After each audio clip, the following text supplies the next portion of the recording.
All right, Michael, it's all yours. Thank you, Mr. Chairman. So I was asked to talk a few minutes today, just go briefly over, just give an introduction of the budget bill, of the process. For those who are on finance, they're more familiar with this, but for those who are not on finance, this will be some new information for you. And I will try to keep my comments as brief as possible in the interest of time. And I'm kind of out of my element here. I'm used to doing this in the Senate Finance Committee. Okay, so I may be a little biased, but the budget bill is actually the most important bill that is considered by the legislature. It's the bill that if it has not been finally acted upon by the legislature 3 days before the end of the regular session, then the governor will extend the session so that the budget bill can ultimately be passed. Yearly operational budget for the state of West Virginia is over $27 billion, and I'm going to go into some more detail about that over the course of the next few slides. All of the appropriations are from the following sources of revenue. You have the General Revenue Fund, and it consists of taxes, fees, licenses that are dedicated to the state fund and are not specifically directed to a special or other dedicated purpose. And some of those would include your consumer sales tax, your personal income tax, tobacco tax, severance tax.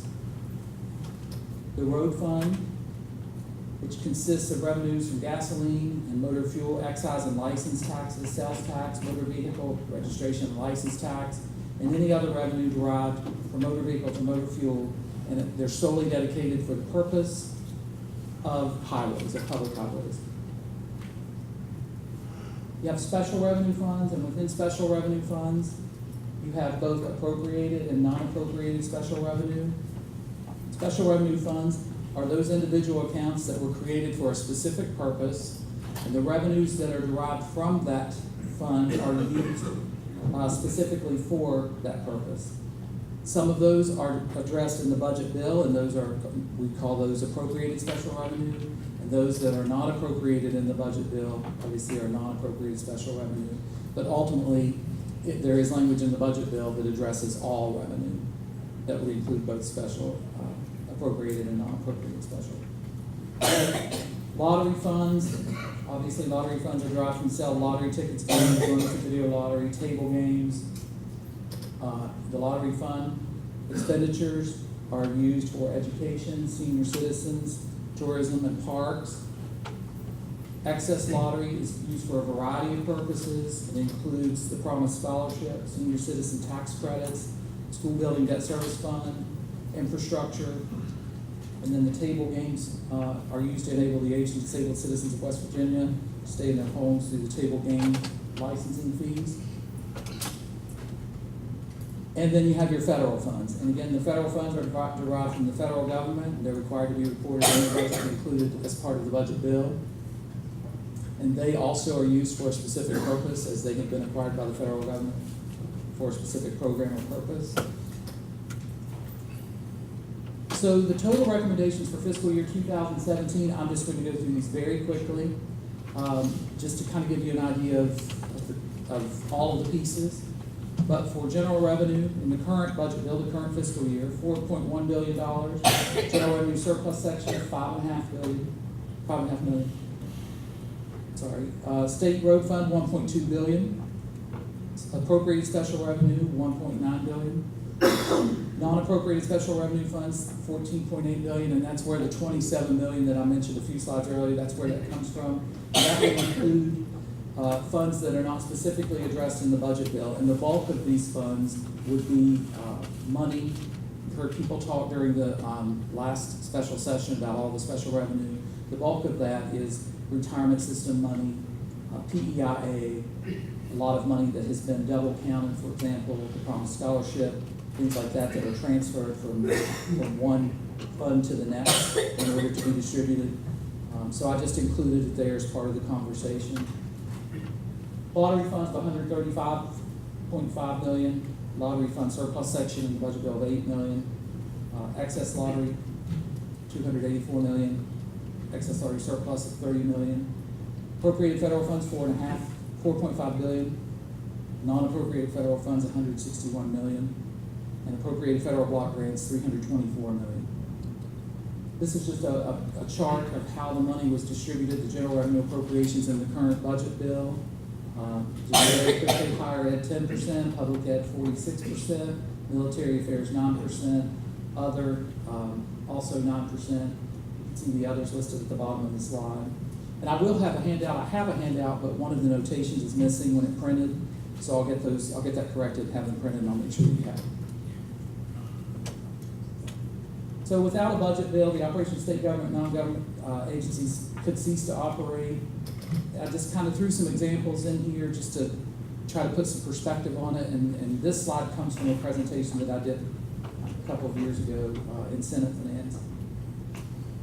So while the actual fiscal appearance of the budget bill, when you get it, it seems rather small and unassuming, rest assured it is the document that mandates payments as large as state bond indebtedness to something as minimal as postage stamp in the HHR. So you can't let the looks of that bill fool you. The purpose, again, of this presentation is just to give a broad overview of the foundation mechanics of the budget process. The budget bill is submitted by the governor, according to the Constitution. He submits the budget with all the proposed appropriations, clearly itemized and classified. It's introduced therein, and that bill is known as the budget bill. So this slide gets very confusing, but again, it kind of puts perspective on the budget process, because the budget process is an ongoing process. Every month there's something going on with the budget. We just passed the budget for fiscal year 2017 on June 14, 2016, for a budget that became effective July 1st, 2016. We're nearly 2/3 through the calendar year 2016. Already, we're working in the last month of the first quarter of the current fiscal year 2017. Already preparing a budget for fiscal year 2018 to be received February 8th, 2017. Based on revenue estimates and expenditures calculated in December of 2016 for a budget bill that will not become effective until July 1st of 2017, which must also include at that time any actions or wishes passed by the legislature or included this upcoming session, for a budget that will run through June 30th of 2018. All the while, this process began back in July of this year. I can speed it up just a little bit here. Started in July 2016, and this presentation demonstrates a normal budget cycle.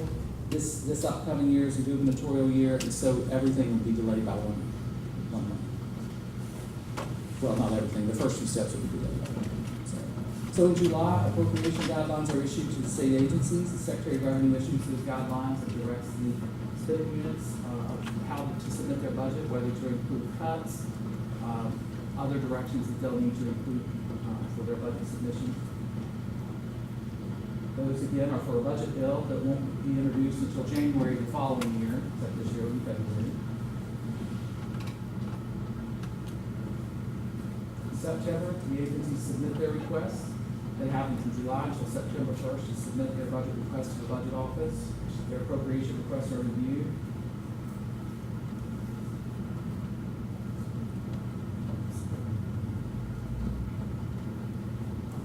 The information they're submitting, again, is for a budget year that won't become effective until the following July 1 and will run through June 30th of the next year. September and October, the governor has budget hearings. He meets with each of the agencies to discuss the budgets they've submitted. November, the official revenue estimates are near completion. After the executive branch budget hearing, the official revenue estimates for the upcoming budget year are finalized. Keep in mind that those revenue estimates are for fiscal years for 2018 are calculated in November, December of this year for a period of collections from July 1 of 2017 through June 30th of 2018. December, the estimates are actually finalized. I put a footnote here that under the authority of the Constitution of West Virginia, the governor has the sole responsibility to establish the official estimates of revenue of the state. January, the governor submits his proposed budget to the legislature.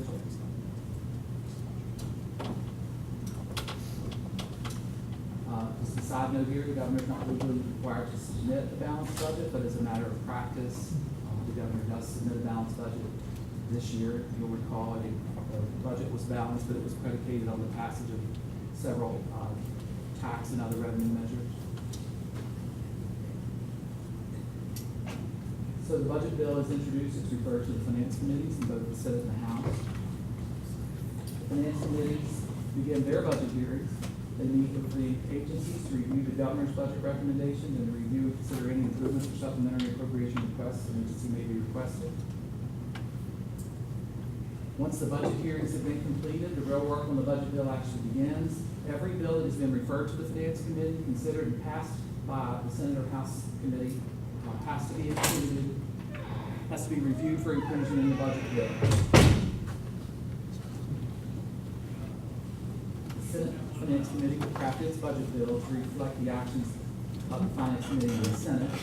Meanwhile, the House is doing the same on the House side. They're crafting their budget bill to reflect the actions of its Finance Committee and the House delegates. In March, the Senate passes its version of the budget bill. The Senate's version contains only those measures that were passed by the Senate with the House for final consideration, and the same on the House side. The House is doing the same thing, and they pass their version of the bill. So a conference committee is appointed to resolve any differences.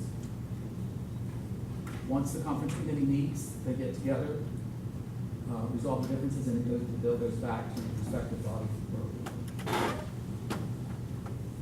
Upon passage by the legislature and approval of the governor, the budget bill becomes the Budget Act and appropriations by spending unit, the funds required to operate state government for the next fiscal year.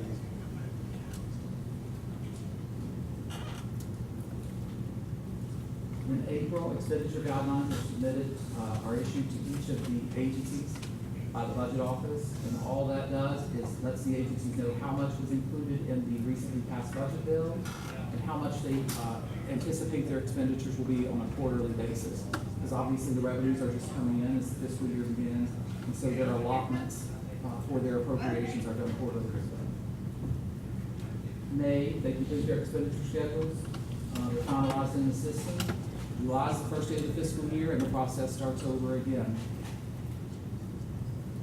So here we are in September. Both finance committees have been working, obviously, since the end of the regular session, but certainly since the end of the last extraordinary session, working on special revenue. We're looking at it. The Senate is looking at special revenue from the perspective of what fees are being charged, what are the revenues being collected, who's paying those, who's collecting those, what the use of those revenues are. The House is looking at it from a slightly different perspective, and Matt Pauley is going to discuss what the House has been doing. But again, I just wanted to give you a little overview of the budget process, and know that it's an ongoing process, it's fluid, and that we continue to work throughout the year to try to come up with ways to help us in each upcoming session. Thank you. I'll turn it over to Matt. Thank you, Mike.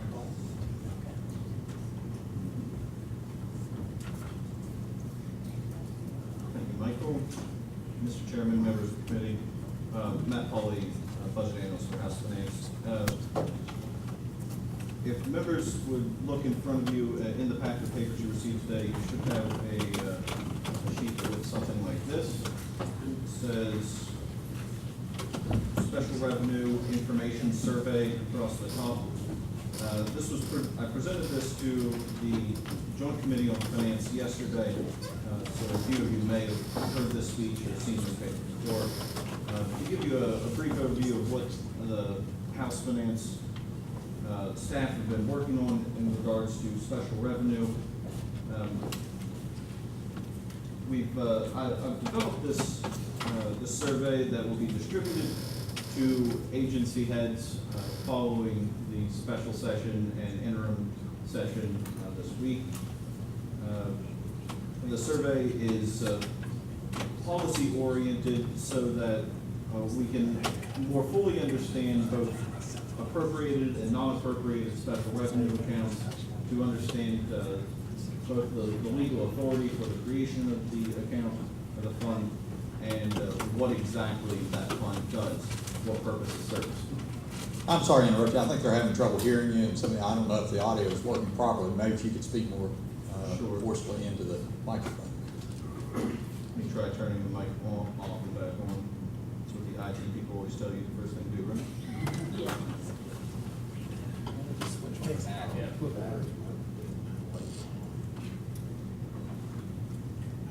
But otherwise, just keep going on. Check. Oh, it seems to be working now. Yeah, that's better.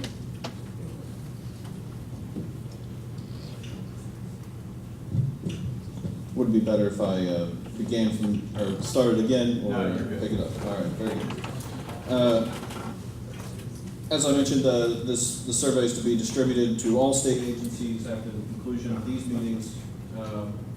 As a brief walkthrough of the survey, it's our intention that each agency will fill out this form for each of their special revenue accounts, whether they be appropriated or not appropriated.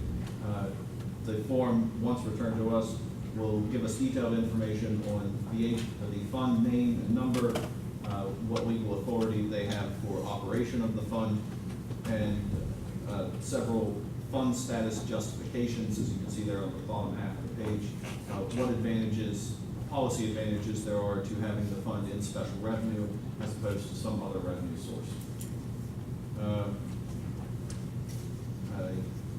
With that, Mr. Chairman, I believe that's all I have. Very good. Questions of either of our presenters as it relates to a budget overview? Yes, we have Senator Williams. Thank you, Mr. Chairman.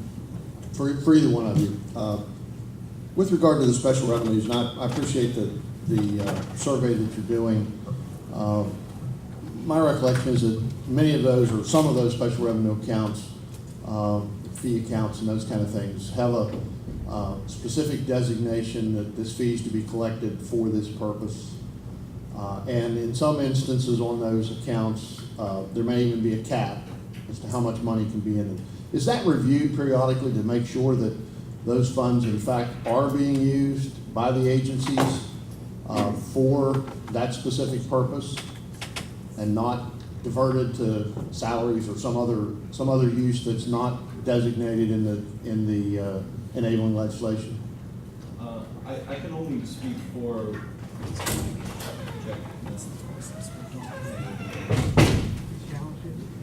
Don't let the audio deter you from the answer. I mean, we'll. I can only speak for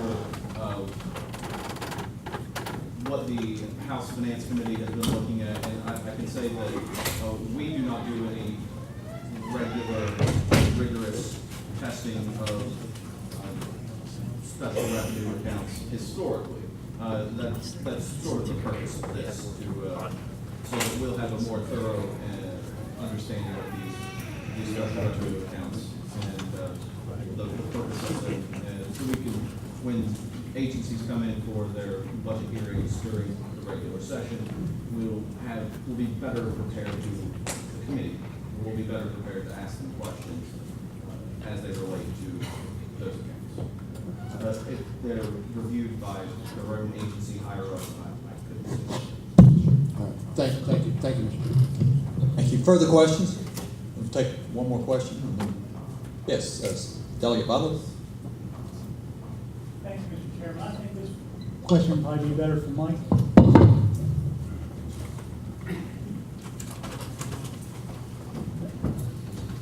Michael, how long have you been serving in the Finance Committee for the Senate? 19 years, but I was gone for 4. I left and was managing property tax collections for Pinal County and then came back. So I've been back since 2003. Okay, in the time that you have been there, has the budget ever been done early in the session, or has the budget, well, just answer that one first. Has it ever been done early in the session, like in the first month of the session? Okay, in your time there, has the budget ever been completed by the end of the 60 days? I think to the extent that it can be, it has been, but there are always bills that are being considered up until midnight of the last day of the session that could have a significant impact on the budget, and so it would be impossible for either the House or the Senate to have included those in their respective bills 3 days prior to the close of the regular session. So I don't know if that answers your question or not, but to the degree that it could be done, yes, I think that the Senate version of the bill has reflected the actions of the Senate, and the House version of the bill certainly has reflected the actions of the House. But beyond that, beyond those bills being reported to the floor, there is activity going on that has a budgetary impact that was not considered possibly in either one of those bills that would require the additional day or two extra that the governor would extend the session for that purpose. Okay, so has the whole process ever been completed within the 60 days where the House and the Senate reconciled the differences and the budget's presented to the governor? Did you know? I don't recall. I don't recall. You don't think that's ever happened? It's not coming to recent memory at least. Okay, could the budget be done, say, in the first 30 days? Could we take the budget proposal from the governor for 2018 and pass it in the first 30 days as it is, and then have to, and then in some way amend the budget? I mean, I think that's certainly a topic that's worthy of further discussion and consideration, but I can't give you an answer today, standing here. It would, that would be a policy discussion. Obviously, there are many variables that would have to be considered. So to give you a definitive answer today, I would not feel comfortable just answering yes or no today. But certainly, if that's the will of the committee, then that's something. Thank you. Okay, well, I'm not suggesting it is. I was just wondering if it was feasible to even do that. So, okay, thank you. All right, thank you. One final question of our budget presenters, Senator Hall. Actually, I wasn't going to ask a question, but just elaborate a little further on what Mike was saying, and that is I've been on finance committees for as long as he's been working with them. And if your answer to your question is you can pass a budget bill in 30 days, you just can't pass any more bills that would impact it. So that, it's not easy. I've watched these guys on both sides write these bills. This is not an easy thing to do. There is no template. So if you pass a significant change, they've got to rewrite the whole thing. He rewrote three. In this last year, so that mechanically is difficult. So if you're still most legislation we know takes to the very end of the session, and I would say in our first year, I mean, the budget was done by Tuesday, the first 3 days, so it was effectively done. Just a matter of writing the bill and agreeing to everything on both sides. So the closest I've seen it done by the end of the 60th day was 2 years ago. Although it may have happened prior to that at other times, but so that's why that's what he's telling you, that you have to write it, and general law impacts it. So you really don't wisely do anything to it and that's why the Constitution permitted the 3 extended days. Thank you. I think there was one more comment from our House Finance Chair, and then we'll move on in the interest of time. Just to expand on the Senator's question of the special revenues. Obviously, with our budget situation this past year, both finance committees were committed to look at the $2 million in special revenue like never before. When you're talking about 15% of our total funding in special revenue, and I think this is a method that will dig in and truly answer the questions of how we handle special revenue going forward.